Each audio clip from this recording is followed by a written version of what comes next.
Дүние қалай етсең табылады. Ыбырай Алтынсарин. Француз жұртының бір білімді адамы жасады. 1791 жылда өзім университет деген үлкен школда оқып жүрген жігіт күнімде әр жеті сайын Версаль қаласындағы шешеме жаяу барып қайтып тұрушы едім. Сонда әрдайым жолымда бір Антон деген тіленші отырып, қайыр сұрап алып жүруші еді. Бір күні тағы сол жолмен келе жатып, бір орта бойлы арықтау кісіге ұшырасып, жөніміз бір болған соң бірге келе жатқанымызда, әдетінше манағы Антон алдымыздан шығып қайыр сұрады. Қасымдағы кісі тоқтап, Антонның бетіне қарап тұрды да айтты: "Сен қарауға епесті кісі секілді көрінесің, және жұмыс істеуге қуатың да бардай көрінеді. Сөйтіп тұрып мұндай жаман іспен өзіңді кемшілікке салып жүрсің. Бай болғың келсе, мен саған ақыл айтайын. Мен өзім де сендей кедей едім, бірақ сендей тіленшілік қылғаным жоқ. Елден, қала-қаладан қыдырып жүріп, әуелі салам арасынан, не болмаса жай кісілерден ескі шүпірек сұрап жиып жүрдім. Ол шүпіректерді апарып қағаз істейтін фабриктерге сатып, сонымен азды көпті ақша болған соң бір есек, бір арба алдым. Мұнан соң әуелі аздап, бара-бара көбірек, әр үйден ескі құсқы, тұтынуға жарамайтын шүберектерді сатып алып, арбамен жүріп, сауда ете бастадым.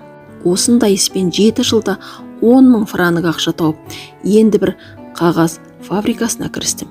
Жасым жас, ісіме нық, жинақты және еріншектікті білмеген соң, осы күнде 2 айдық тас жұртым бар. Фабрикамды балама бердім. Үмітім бар, баламды аштық көре қалмас деген. Себебі баламды да жасынан бос жүруге, еріншектікке, қиналмай мал табуға үйретпедім.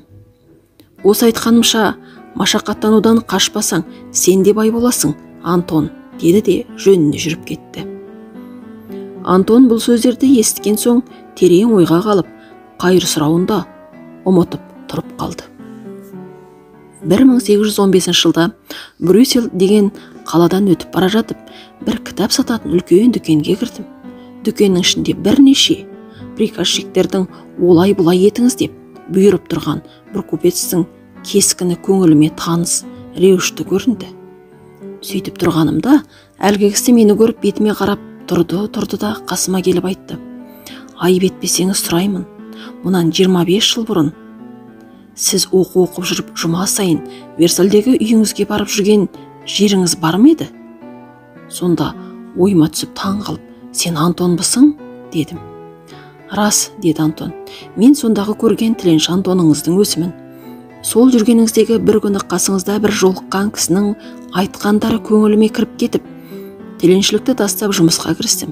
Ісіме нық, малыма күтімді болдым.